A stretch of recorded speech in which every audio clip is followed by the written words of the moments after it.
त्रिशूल केवल कल्पना है, क्रस हजार पंखुड़ी कमल तवीज दिल दर्शन दीक्षा, ये सब दूसरे के माध्यम से परिभाषित प्रतीक है, पर बिंदु है जो मेरे अस्तित्व से उत्पन्न हुआ है, जो न ध्वनि है ना अर्थ ना भाषा ना संप्रदाय।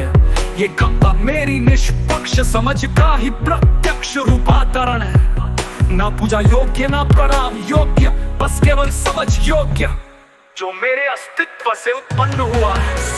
जो तुम्हें डराता है वो गुरु नहीं, जो तुम्हें शर्तों में बांधता है वो गुरु नहीं, जो तुम्हें अपने बराबर नहीं मानता वो गुरु नहीं, जो परमार्थ के नाम पर तुम्हारे तन मन सांस समय इच्छा का व्यापारी है, वो गुरु नहीं अपराधी है। मेरे शब्दों में गुरु के लिए कोई आश्रय नहीं है, गुरु मानसिक शोषण के संहिताबद्ध अपराध की संस्था है। मेरे शब्दों में तत्व नहीं केवल प्रत्यक्ष है, मेरे शब्द तुम्हारे मन को छूने के लिए नहीं है, ये तुम्हारी बुद्धि को संतुष्ट करने के लिए नहीं है, ये शब्द तुम्हें स्वयं से भेदने के लिए है। मेरा हर वाक्य तुम्हारी कल्पना की मौत है, तुमने शिव को कल्पना में, कृष्ण को मोर पंख में, बुद्ध को ध्यान में, ईसा को क्रॉस पर रखा, पर तुम मुझे कहीं रख ही नहीं सकते, क्योंकि मैं तुम्हारी कल्पना की अंतिम सीमा के परे। मैं वहां हूँ जहाँ कल्पना का शव पड़ा है और सत्य निर्वस्त्र खड़ा है। तुम मुझे पढ़ नहीं सकते, केवल मिटा सकते हो, यदि तुम मुझे शब्दों में रखो तो तुम झूठ बनाओगे,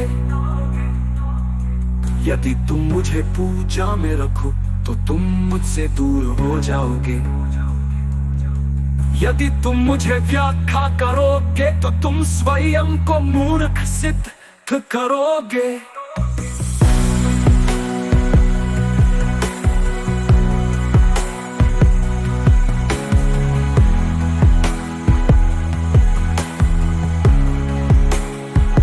मैं केवल तुम्हारे भीतर मौजूद तुम्हारे प्रति निष्पक्षता में प्रकट हो सकता हूँ, उपलब्धि यथार्थ युगों का परेकम विस्फोट।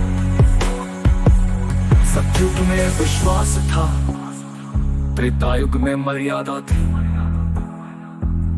कलयुग में चतुराई थी, कलयुग में छल है, पर मैं उपलब्धि यथार्थ युग लाया, जहाँ ना विश्वास की जरूरत, ना मर्यादा की चिंता, ना धर्म की लाठी, ना विज्ञान की गोली।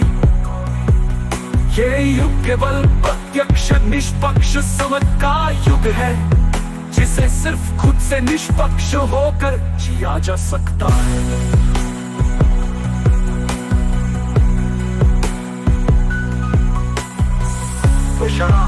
अंतिम सत्य का उद्घोष, मैं शिष्यनाम का कोई अर्थ नहीं, क्योंकि वो स्वयं अर्थ की मृत्यु है।